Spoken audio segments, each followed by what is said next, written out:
தமிழ்நாடு குடிமகனாக மக்கள் பார்த்தீங்கன்னா உங்களை அந்த அளவுக்கு ஆதரிச்சு மக்கள் பார்த்தீங்கன்னா ரொம்ப வைரல் ஆக்கிட்டு இருக்காங்க. எங்க போனாலும் உங்ககிட்ட பின்னாடி பார்த்தீங்கன்னா மினிமம் பார்த்தீங்கன்னா 10 பவுன்சரு பார்த்தீங்கன்னாக்கா நிறைய பேர் வந்து நிக்கிறாங்க.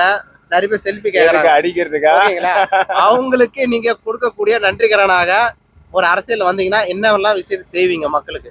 இல்ல நல்லது பண்ணலாம்லாம் ஆசை இருக்கு. என்ன மாதிரி கேக்குறீங்க? என்னெல்லாம் பண்ணுவீங்கன்னு கேக்குறீங்களா? ஆமா.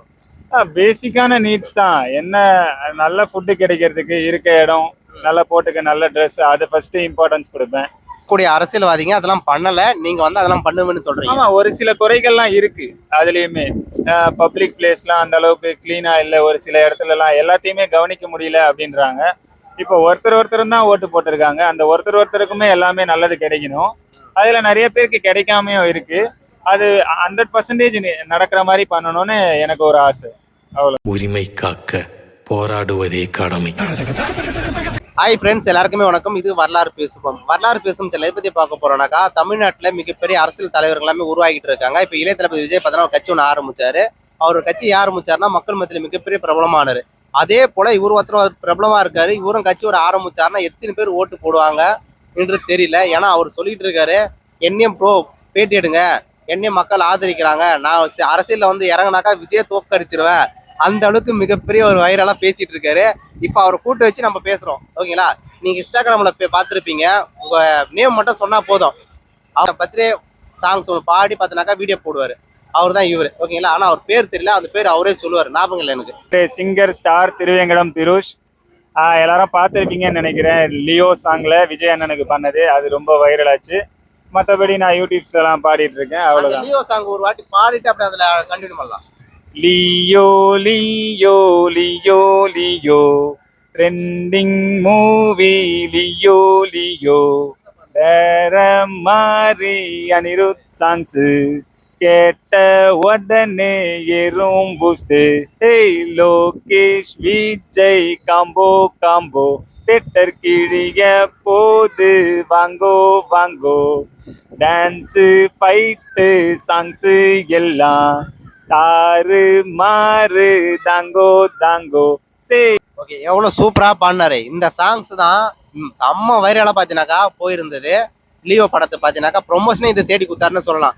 ஆனா இப்ப விஜய்க்கே பார்த்தீங்கன்னா டஃப் கொடுக்குற அளவுக்கு ஒரு கட்சி அவனை ஆரம்பிக்க போறாருன்னு அவர் சொல்லிட்டு இருக்காருங்க. நீங்க ஒரு கட்சி ஒன்று ஆரம்பிக்க போறோம்னு சொல்லியிருக்காங்க. சில பேர் பார்த்தேன், தலைவா 2026 நீங்க தான் முதலமைச்சரா வரணும் தலைவர்லாம் போட்டிருந்தாங்க. அப்பனா யாரு அர்த்தம் என்ன சொல்ல வராங்கனாக்கா, நீங்க ஒரு அரசியலா கட்சி ஒன்று தொடங்கணும்னு பார்த்தீங்கன்னா மக்கள் ஆதரிக்கிறாங்க உங்களை. அப்படிலாம் எனக்கு இப்போதைக்கு எதுவும் ஐடியா இல்லை ப்ரோ. கட்சி ஆரம்பிக்கிறேன் அந்த அளவுக்குலாம் நான் இன்னும் பெரிய அளவு. சரி, ஓகே, நீங்க கட்சி ஆரம்பிக்கலுங்க. ஒரு கட்சி ஒன்று ஆரம்பிச்சா என்னென்னலாம் செய்யணும் மக்களுக்கு அதை சொல்லுங்க. ஏன்னா இப்ப இருக்கிற அரசியல் தலைவர்களுக்கு நீங்க சொல்றக்கூடிய அர்த்தத்தை புரிஞ்சு அவங்க கத்துப்பாங்க. அது ஆரம்பிக்கல, ஆரம்பிச்சப்ப கேளுங்க.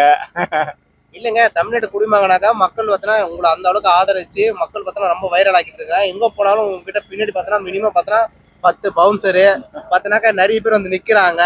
நிறைய பேர் செல்ஃபி கேக்குறாங்க அடிக்கிறதுக்கா. ஓகேங்களா? அவங்களுக்கு நீங்க கொடுக்கக்கூடிய நன்றிகரனாக ஒரு அரசியல் வந்தீங்கன்னா என்னவெல்லாம் விஷயத்தை செய்வீங்க மக்களுக்கு? இல்ல நல்லது பண்ணலாம்லாம் ஆசை இருக்கு. என்ன மாதிரி கேக்குறீங்க? என்னெல்லாம் பண்ணுவீங்கன்னு கேக்குறீங்களா? பேசிக்கான நீட்ஸ் தான். என்ன நல்ல ஃபுட்டு கிடைக்கிறதுக்கு இருக்க இடம், நல்ல போட்டுக்க நல்ல ட்ரெஸ், அது ஃபர்ஸ்ட் இம்பார்ட்டன்ஸ் கொடுப்பேன். அதுக்கு இல்லாம எல்லாருக்கும் ஒரே மாதிரியான எஜுகேஷன், என்னன்னா ஒரு காசுக்கு ஏற்ற மாதிரி படிப்பா இருக்கு, அதை வந்து எல்லாருக்கும் ஒரே மாதிரி கொடுப்பேன்.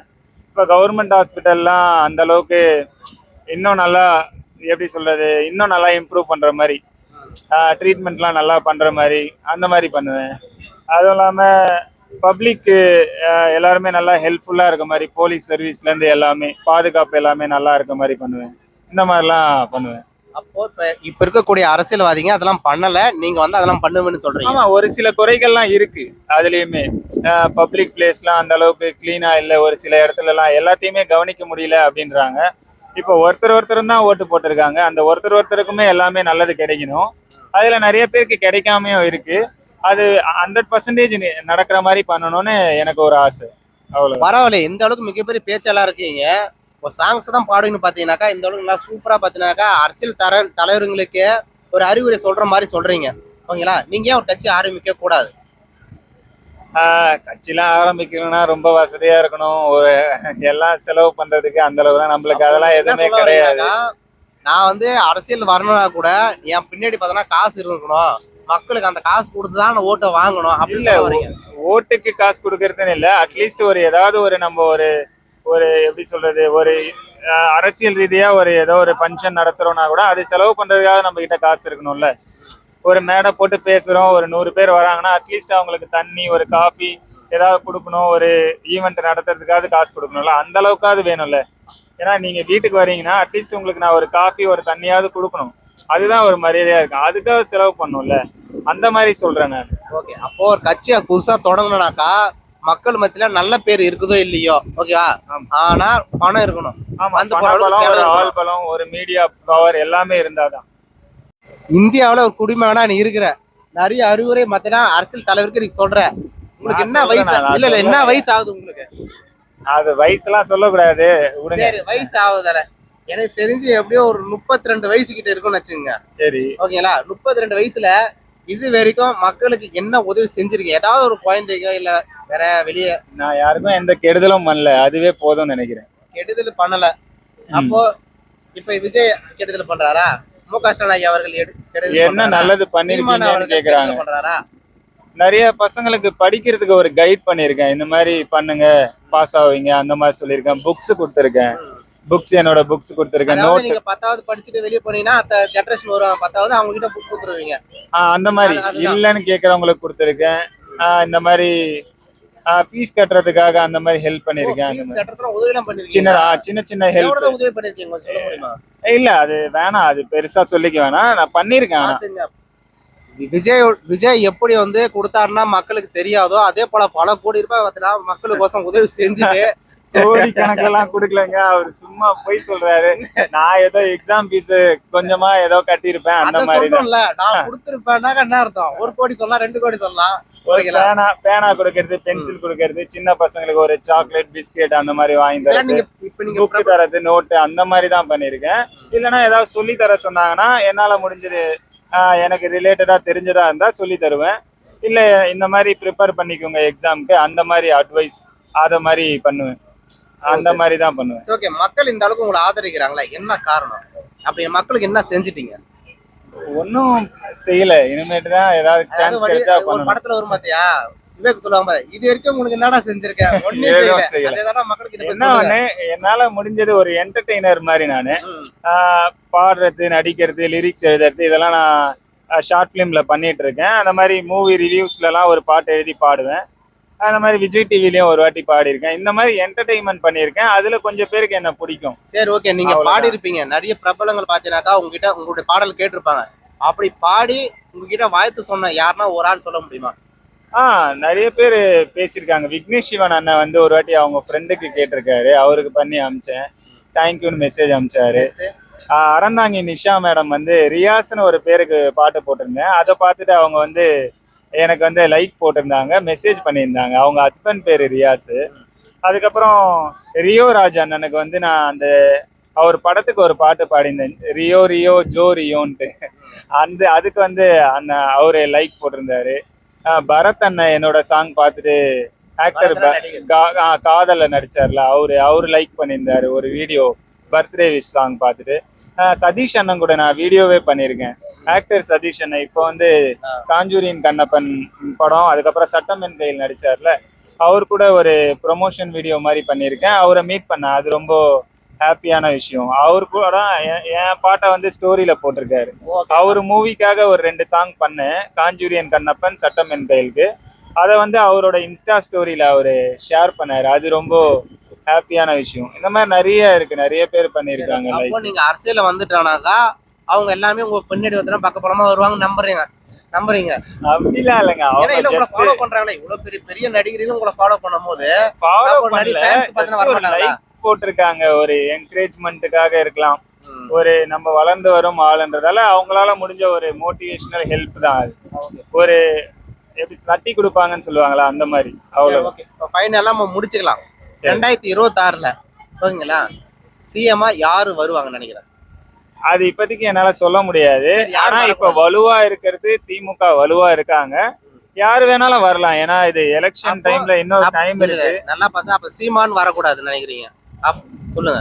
இல்ல அப்படி வரக்கூடாதுன்னு சொல்ல நானு. யார் வேணாலும் வரலாம், வாய்ப்பு இருக்கு. இன்னும் கூட்டணி எல்லாம் வைக்கல, நிறைய பேச்சுவார்த்தை இருக்கு. திமுக வரணும்னாக்கா இவங்களும் வரக்கூடாதுன்னு தான் அர்த்தம். திமுக வரணும்னு சொல்ல, வர வாய்ப்பு இருக்குன்னு சொல்றேன். சீமான், விஜய், அண்ணாமலை இவங்க எல்லாம் இருக்காங்க இல்லையா, ஆமா, இவ்வளவு தலைவர்கள் பெரிய தலைவர்களா இருக்கிறாங்க.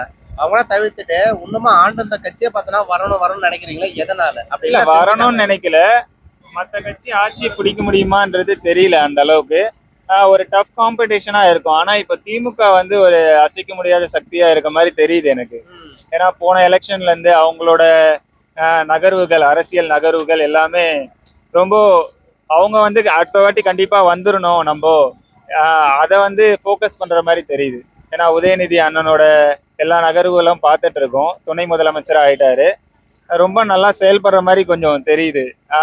எனக்கு தெரிஞ்சு ஒரு சில குறைகள்லாம் இருக்கலாம். சொல்றீங்கல்ல, ஆமா, நீங்க ஏன் இப்ப திமுக கூட எனக்கு ஏன் மந்திரி சீட்டு கொடுங்க, எம்எல்ஏ சீட்டு கொடுங்க, இல்ல கவுன்சில் சீட்டு கொடுங்க, ஏன் நீங்க போய் நிக்க கூடாது? தெரியல, நம்மளா கேட்டா தருவாங்களான்னு தெரியல. நீங்க ரொம்ப பிரபலங்க, உங்களுக்கு பின்னாடி இவ்வளவு ஃபாலோஸ் இருக்காங்க. இன்ஸ்டாகிராம் ஐடியில போனாங்க உங்களை எவ்வளவு ஃபாலோஸ் பண்றாங்க. உங்க வீடியோ எண்ட்ல எது வரைக்கும் ரொம்ப வைரலான வீடியோ இருக்கு?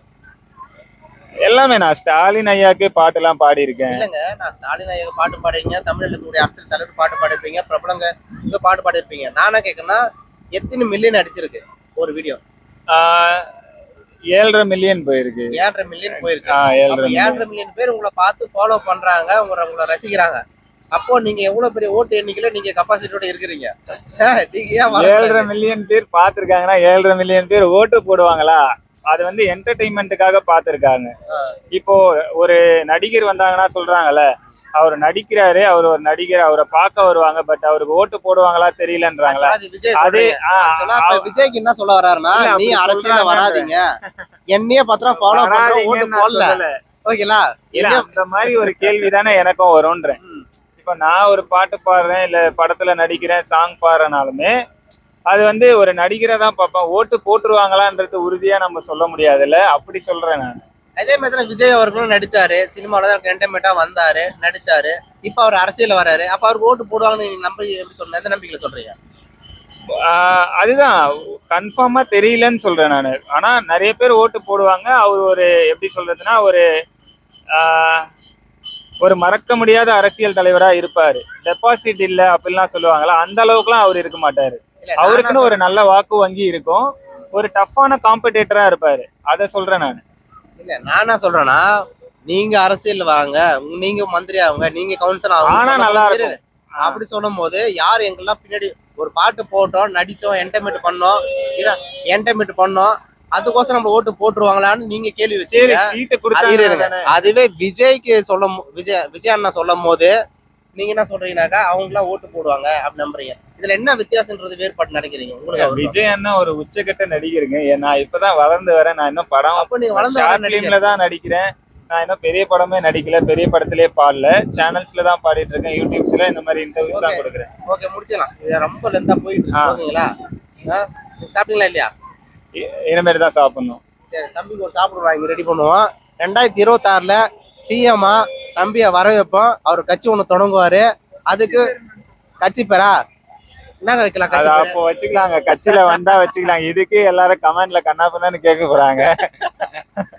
இல்ல பாப்போம், நம்மளுக்குலாம் ஒரு எம்பி, எம்எல்ஏ, கவுன்சிலர் சீட் எதுனா தருவாங்களான்னு எந்த அளவுக்கு பேசின்னு இருக்கீங்க, எந்த அளவுக்கு விமர்சனங்கள் படுதோ அந்த அளவுக்கு தான் நீங்க பிரபலமாயின்னு இருக்கீங்க. அதுதான் உண்மை கூட. ஓகேங்களா? இனி வரங்கள்ல சந்தோஷமா வாழுங்க. ஓகேங்களா? 2026ல நீங்க ஒரு சிஎம்மா வந்தீங்கன்னா கையெழுத்து எந்த கையெழுத்து போடுவீங்க? மக்களுக்கு சொல்லிடுங்க. இவர் கேக்குற கேள்விக்கு கையை விட்டு வைப்பாங்களானே தெரியல. இந்த மாதிரி எல்லாம் கேள்வி கேட்டு இருக்காரு. மக்களே இதுக்கெல்லாம் நான் காரணம் இல்லை, சும்மா ஒரு பண்ணா கேட்டாரு. யார் வந்தாலும் நல்லது பண்ணுங்க. வாழ்த்துக்கள், வாழ்த்துக்கள். யார் வந்தாலும் நல்லது பண்ணுவாரு, ஆனா இவர் வந்தா நல்லது பண்ண மாட்டாரு. அதான் இவர் சொல்றாரு. அதனால நல்லது பண்ணுவாங்களே. நான் ஒரு எம்பியாவோ, எம்எல்ஏவோ, அரசியல வரலையே, கவுன்சிலரா இருந்தாலும் நல்லதுதான் பண்ணுவேன். ஓகே, இனி வருங்கால இவரு அரசியல் வரமாட்டாரு. ஏன்னா மத்தவங்க தான் நல்லது பண்ணுவாங்க, இவர் நல்லது பண்ண மாட்டாருன்னு சொல்லிட்டாரு. அதனால இவர் வரமாட்டாரு. 2026ல யார் அரசியல் வராங்கன்னு பார்ப்போம். நன்றி.